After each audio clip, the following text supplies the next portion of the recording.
Assalamualaikum warahmatullahi wabarakatuh. Bagaimana anakku semuanya?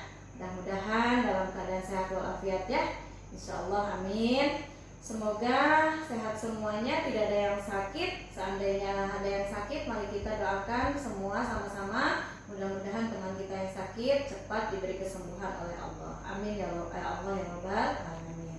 Baik anak-anakku semuanya, untuk kelas 3, tepatnya hari ini kita belajar sesuai jadwal adalah mata pelajaran akidah akhlak ya.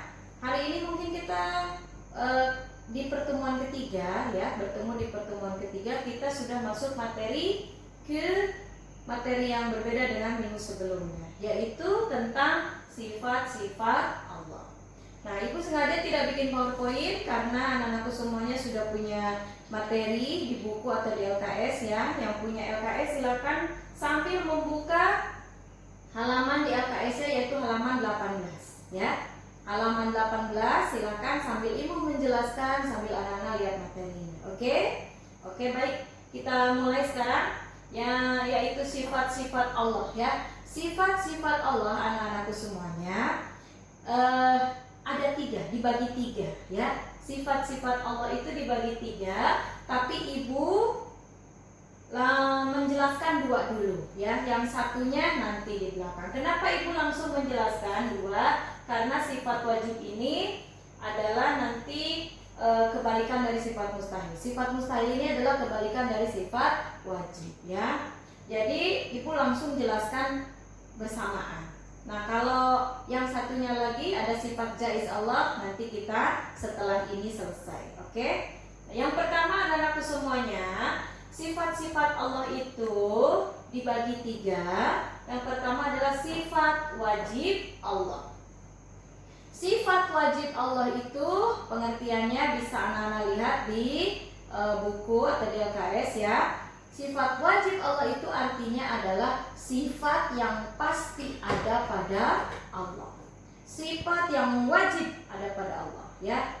Nah, kalau sifat mustahil, karena ini tadi Ibu bilang adalah kebalikannya, lawannya. Sifat mustahil adalah berarti sifat yang tidak mungkin ada pada Allah ya. Nah, baik anak-anakku semuanya, sifat wajib Allah dan sifat mustahil ini sebagian pendapat ada yang menyampaikan 13 dan sebagian pendapat lagi ada yang menyampaikan 20. Kenapa ada yang 13? Karena yang 7-nya itu adalah bentuk jamak atau maknawiyahnya dari sifat ma'ani ya. Yang mana sifat ma'ani nanti kita akan klasifikasi dari sifat-sifat wajib dan mustahil ini. Oke? Nah, jadi Ibu ambil yang pendapat yang 20 saja ya. Yang pertama, untuk sifat wajib yang pertama adalah Allah bersifat wujud ya. Sifat Allah, sifat wajib Allah yang pertama adalah wujud. Artinya ada. Nah, jadi Allah itu ada anak-anakku semuanya, walaupun kita tidak bisa melihat secara kasat mata ya. Tetapi tetap kita harus mengimani bahwa Allah itu benar-benar ada. Kenapa kita harus mengimani? Kan termasuk rukun iman. Di bab sebelumnya kita sudah jelaskan ya, pokok-pokok kepercayaan yang bersumber pada ajaran Islam yang ada pada hati seorang muslim ya. Nah, itu disebut dengan akidah Islam. Kemudian pokok-pokok percayaan itu apa saja? Yang 6 perkara itu ternyata yang nomor satunya itu adalah percaya kepada Allah atau iman kepada Allah. Nah, itu termasuk rukun iman. Pokok-pokok kepercayaan itu adalah maksudnya rukun iman ya. Nah, kita wajib mempercayai Allah. Apa buktinya Allah ada itu? Walaupun kita tidak bisa melihat, benarkah Allah ada? Benar, tentu. Ya, jelas Allah ada. Ya, apa buktinya Allah ada? Kita bisa menjawab, Allah ada karena ada ciptaannya. Ya, ada ciptaannya. Apa saja ciptaannya? Banyak. Alam raya ini ciptaan Allah. Kita ini manusia juga adalah ciptaan Allah. Ya, alam raya semua seisinya itu semua ciptaan Allah. ya. Nah, salah satu contoh ya, misalnya kita lihat langit ya. Langit begitu tingginya. Ada yang sudah pernah naik pesawat ya, banyak ya yang sudah pernah naik pesawat. Misalnya mengumumkan petugas pesawat nanti mengumumkan bahwa kita ada di ketinggian 3.000 kaki atau 7.000 kaki. Itu sebenarnya di lapisan langit keberapa sih? Karena sebenarnya langit itu ada 7 lapisan. Jangankan langitnya, awannya saja ada 7 lapisan awan ya. Nah, langitnya pun ternyata ada 7 lapisan langit. Nah, sekarang bayangkan kalau kita naik pesawat saja terasa langit itu masih jauh ya. Apalagi kita yang tidak naik pesawat, yang ada di bumi, yang berpijak di bumi. Sangat-sangat sekali merasa langit itu jauh. Nah, terus kalau misalnya langit itu sangat jauh bagi kita, kira-kira yang menciptakan itu manusia atau siapa? Ya, tidak mungkin kan kalau manusia. Betapa dia harus menggunakan misalnya tangga yang berapa ribu meter, atau misalnya menggunakan alat canggih yang berapa ribu meter. Coba. Nah, berarti kita berpikir bahwa yang menciptakan langit itu berarti bukan manusia. Siapa? Allah tentunya ya. Yang nyatanya itu Tuhan manusia, berarti sangat-sangatlah beda dengan manusia. Nah, ada dulu pernah kita dengar katanya ada yang pernah pergi ke bulan ya. Nah, tapi bulan itu di mana? Bulan itu di bawah langit atau di atas langit? Kalau dilihat dari bumi, dari sini berarti bulan itu kan di bawahnya langit. Nah, kita tidak tahu berapa jauh lagi dari bulan ke langit itu. Berarti belum ada manusia yang ke langit kecuali Rasulullah Shallallahu Alaihi Wasallam dalam peristiwa Isra Mi'raj. Ya, kalau manusia biasa tidak ada ya. Jangan, ini kita berbicara menciptakannya ya. Jadi jangankan menciptakannya, ke langitnya saja yang jalan-jalan ke sana mungkin belum ada ya. Orang-orang yang pernah kita dengar katanya ada yang pergi ke bulan, ya Allah alam itu benar atau tidak, tapi kita pernah mendengar berita seperti itu ya. Oke. Jadi Allah itu ada, kita wajib mengimaninya karena ada ciptaannya. Ya, itu satu contoh tadi langit. Belum lagi laut. Mungkinkah yang menciptakan laut itu adalah manusia? Tidak mungkin ya, karena laut itu kalau kita lihat begini memang seperti ada ujungnya, oh itu ujungnya laut. Padahal kalau kita naik kapal ya, dari Papua ke Jawa saja ada yang durasinya 5 hari, ada yang 7 hari, ada yang 8 hari ya. Itu ternyata kalau kita lihat bukan ujungnya ya, Jawa itu masih lagi bersambungan. Kalau kita lihat di peta itu ternyata laut itu masih bersambungan seluruh dunia. Di mana ujungnya? Di mana pangkalnya kita tidak tahu. Dan betapa begitu luasnya, itu panjangnya, belum lagi lebarnya. Mungkinkah yang menciptakan semua itu manusia? Sangat-sangat tidak mungkin ya. Berarti ada yang menciptakan selain manusia, yaitu Allah. Oke? Itu adalah bukti Allah ada, karena ada ciptaannya ya. Yang kemudian langsung kita ke sifat mustahil. Tadi sifat mustahil itu adalah sifat yang tidak mungkin ada pada Allah. Nah, kebalikan dari sifat wujud ya, mustahilnya itu adalah, ini Ibu kasih nomor 1 karena ini nomor 1, berarti ini nomor 1 ya. Adam ya. Sifat mustahil dari wujud yaitu Adam. Adam artinya tidak ada. Tidak mungkin Allah tidak ada ya. Jadi kalau seperti tadi sebaliknya, kalau tidak ada Allah, siapa yang menciptakan langit, siapa yang menciptakan alam raya ini, siapa yang menciptakan laut yang begitu luas, yang tidak masuk akal kalau manusia yang menciptakan ya. Kita lanjut. Yang kedua, sifat wajib Allah adalah wujud qidam ya. Sifat wajib Allah yang kedua adalah qidam. Qidam artinya terdahulu. Qidam, terdahulu, artinya bahwa Allah itu tidak ada yang tidak ada awal, tidak ada akhir.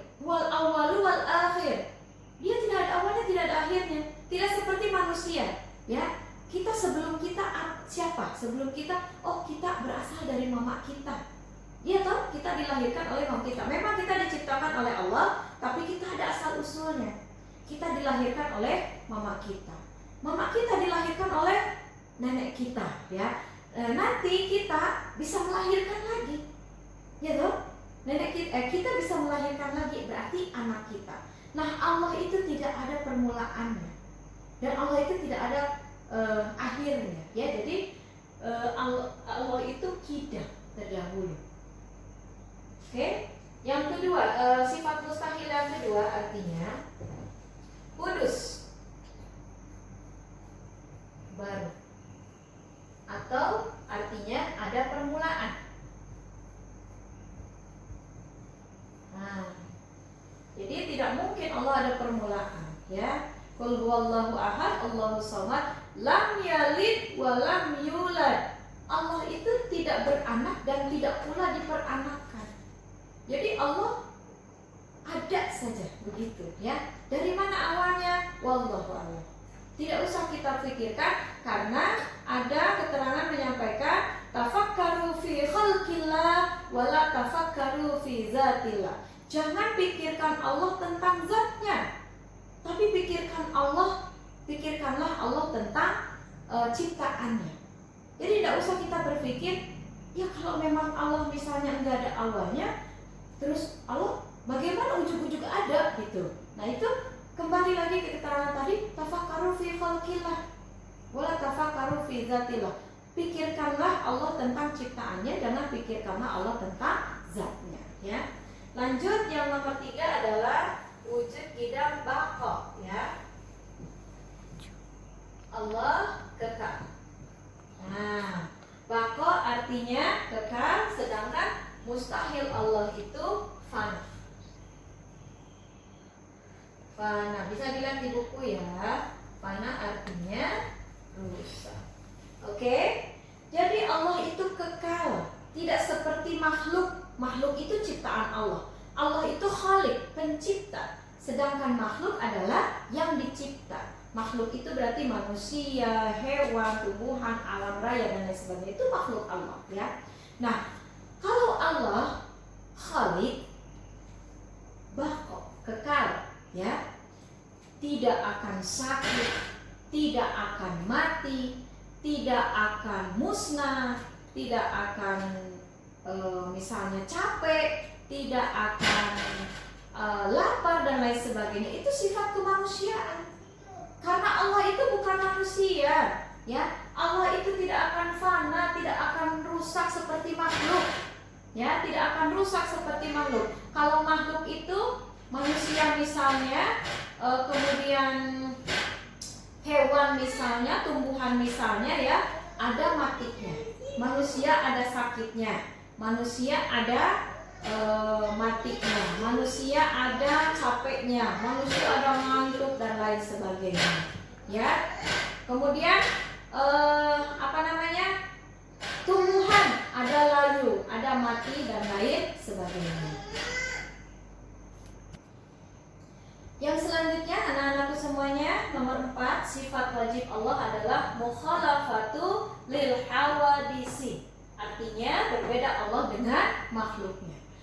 Sifat mustahilnya dari nomor 4 ini adalah mumasalatu lil hawadisi. Artinya sama dengan makhluknya. Kalau tidak jelas tulisannya, anak-anak semua bisa lebih jelas lihat di buku atau RKS. Nah, ya.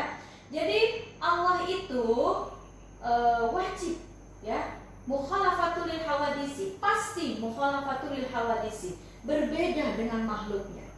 Allah Maha mendengar, tapi pendengaran Allah berbeda dengan pendengaran manusia. Allah Maha melihat, berbeda melihatnya Allah dengan melihatnya manusia. Allah Maha mengetahui, berbeda, ya, pengetahuan Allah dengan pengetahuan manusia. Dan banyak lagi, ya, perbedaan, sangat-sangat berbeda segalanya tentang Allah dengan makhluknya, ya. Kemudian, ya, ini tadi mumasatul hawadisi, sama dengan makhluknya. Mustahil, tidak mungkin Allah sama dengan makhluknya, ya. Kemudian yang kelima adalah mukhalafatul hadisi qiyamuhu binafsihi, ya. Qiyamuhu binafsihi. Artinya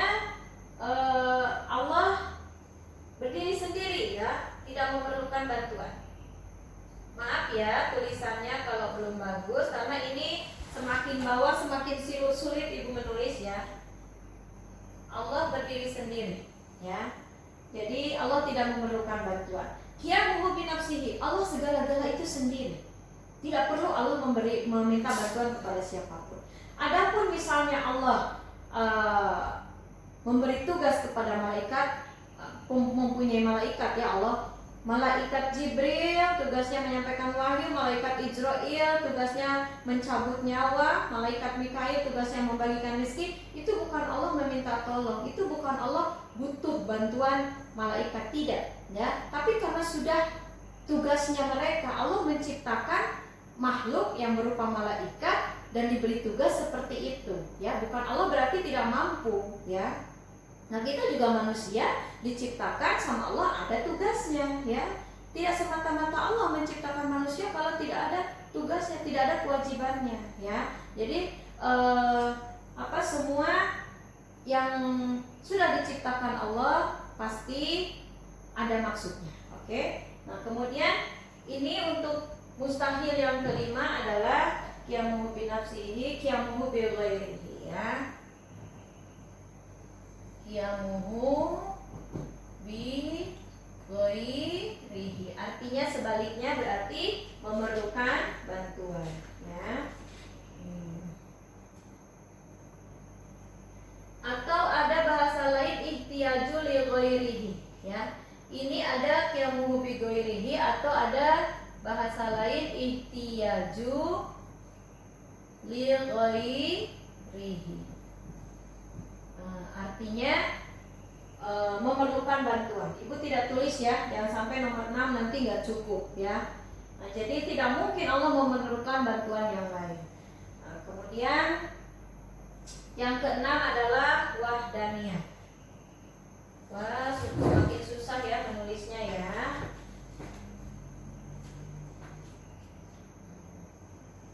Wahdaniyah, ya. Artinya Allah Maha Esa.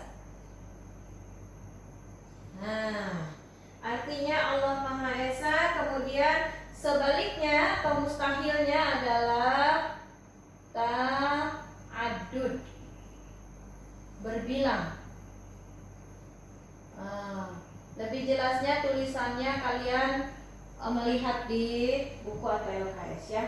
Nomor 6, sifat Allah, sifat wajib Allah adalah wahdaniyah. Allah Maha Esa. Qul huwallahu ahad, ya. Allah itu satu, ya. Tidak ada adiknya, kakaknya, mamanya, bapaknya seperti tadi. Lam yalid wa lam yulad. Tidak diperanakan dan tidak juga diperanakan, ya. Nah, jadi mustahil Allah itu ta'addud. Mustahil Allah itu banyak atau berbilang. Yang seperti tadi, kalau ada mamanya, ada bapaknya, ada lain sebagainya, berarti Allah itu banyak, ya. Atau ada temannya Allah misalnya, banyak. Mustahil. Allah kita hanya satu, ya. Oke, anak-anakku semuanya, sifat-sifat Allah ini Ibu baru jelaskan tentang sifat wajib dan sifat mustahil. Nanti kita jelaskan selesai sampai 20. Nanti setelah selesai 20 kita jelaskan sifat jaiz dan klasifikasinya, ya, dari sifat wajib dan mustahil Allah ini. Nah, untuk pertemuan kali ini Ibu hanya sampai 6 dulu. Minggu lalu kita lanjutkan yang sisanya. Mudah-mudahan sampai sini anak-anakku semuanya mengerti. Mudah-mudahan tidak ada pertanyaan, ya. Tapi kalau ada pertanyaan silakan disampaikan, ya, melalui classroom atau melalui japri. Oke, alhamdulillahirobbilalamin. Mudah-mudahan menjadi ilmu bagi kita semuanya. Ibu akhiri pertemuan kita kali ini. Assalamualaikum warahmatullahi wabarakatuh.